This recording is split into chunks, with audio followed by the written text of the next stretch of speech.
वो चर्चा कर रहे थे तो पढ़ी लिखी महिलाओं में कैसे जागरूकता आती है कम बच्चा पैदा करने की। उस क्रम में उन्होंने कुछ बातें कही। अब उसको लेके आज हंगामा हो रहा है।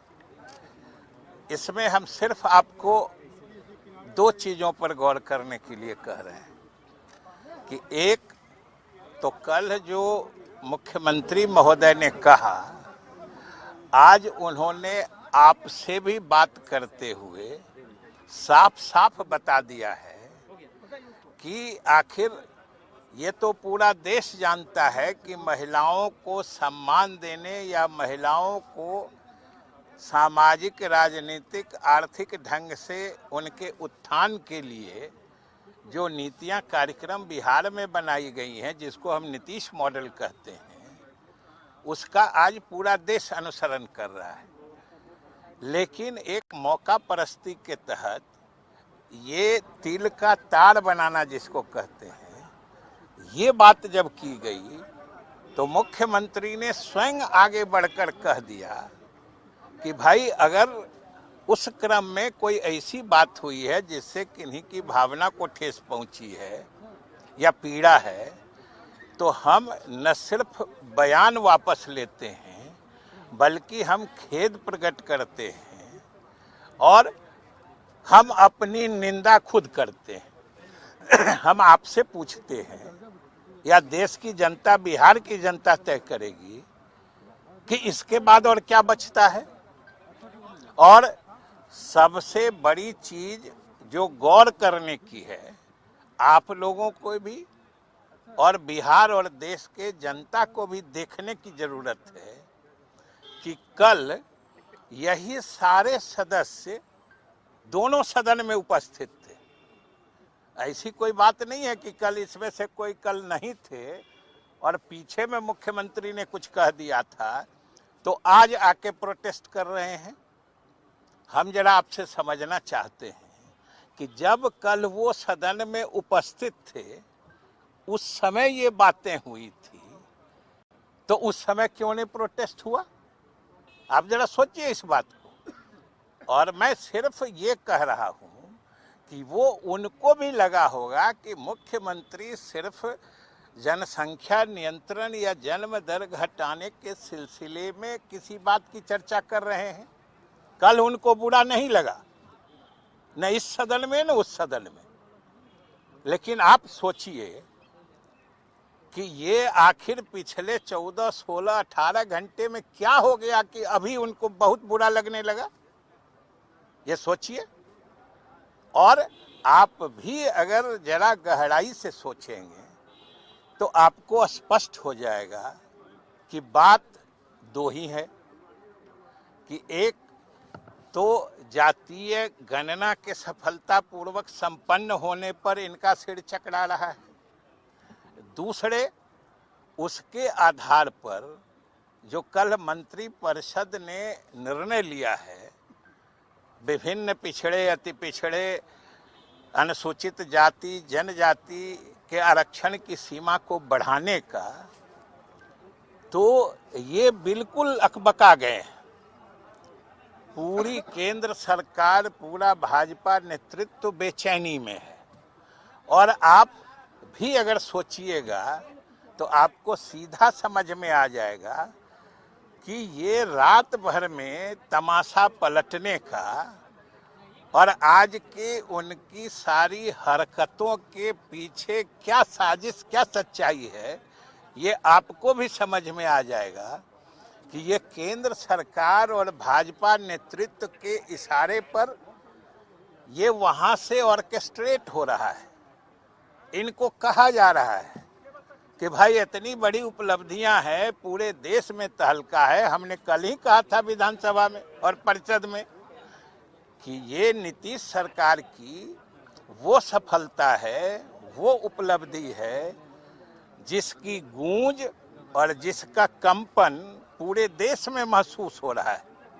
स्वाभाविक है, भाजपा नेतृत्व बेचैन है, बदहवास है।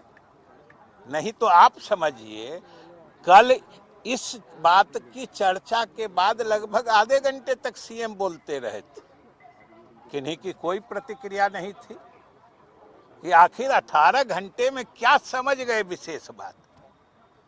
आखिर दिल्ली के हुक्म पर बिहार विधानसभा की मर्यादा तोड़ी जाए, नेता प्रतिपक्ष उठते हैं तो बराबर कहते हैं जो हमको समय नहीं मिलता है।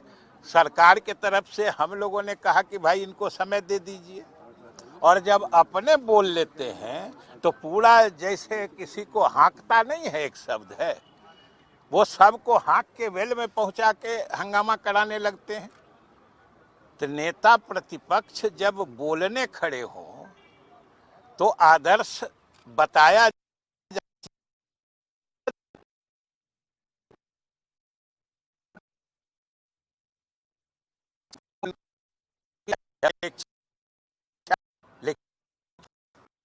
जब नेता बोलने के लिए तो कि देखिए, मंत्री विजय चौधरी ने बड़ा बयान दिया। उन्होंने कहा कि मुख्यमंत्री ने माफी मांग ली है। आपको बता दें कि विजय चौधरी विधानसभा परिसर से प्रेस से बातचीत कर रहे थे। पक्ष को पूरा शांत सदन चाहिए अपने कुछ कहने के लिए, और अपने बोल लिए उसके बाद किसी को कुछ कहने का अधिकार नहीं है। नेता सदन नेता भी कुछ नहीं बोल सकते हैं।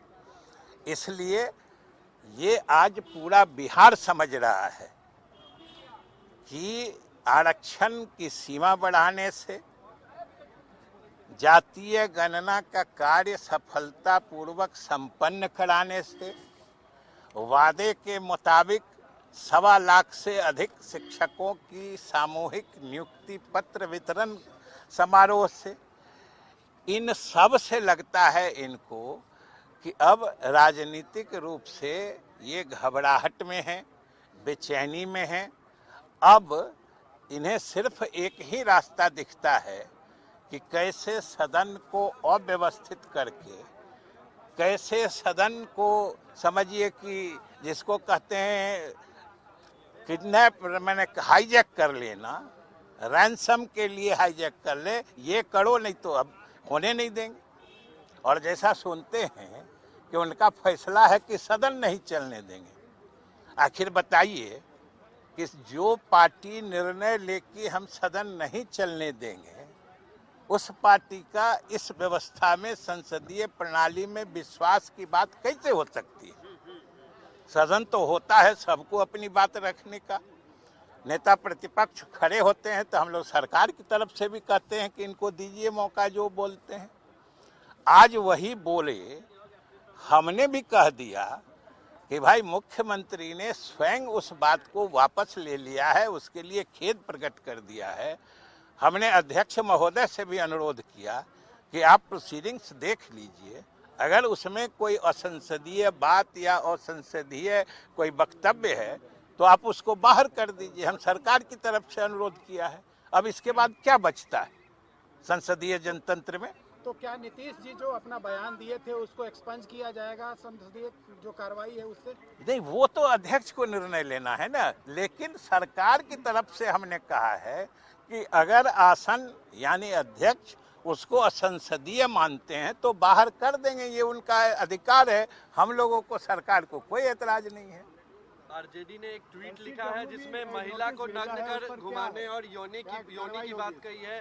साथ ही आप कौन ट्वीट, देखिए, कोई अगर आदमी ट्वीट करे, एक ईमानदारी जरूर रखिए कि कोई आदमी ट्वीट करे उसको किसी पार्टी का ट्वीट मत मानिए। आप सिर्फ उस आदमी का नाम बोल नहीं, आप उस आदमी का, और ये जानिए और सिर्फ ये समझिए कि कोई आदमी, आरजेडी में क्या है, लालू जी और तेजस्वी जी बोल चुके हैं कि आरजेडी क्या कहती है, ये अधिकृत बयान वक्तव्य देने के लिए सिर्फ उप मुख्यमंत्री और राष्ट्रीय अध्यक्ष अधिकृत हैं। कितनी बार उन्होंने कहा है। तो ये तो आप लोगों की महानता है कि कोई आदमी कहीं से कुछ लिख दिया, आप कहते हैं आरजेडी ने कहा है।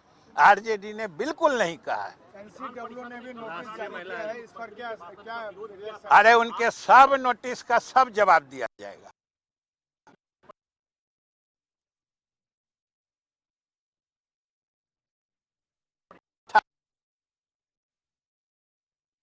हम थे वहां। आप बोलिए, आप गार्जियन और उनको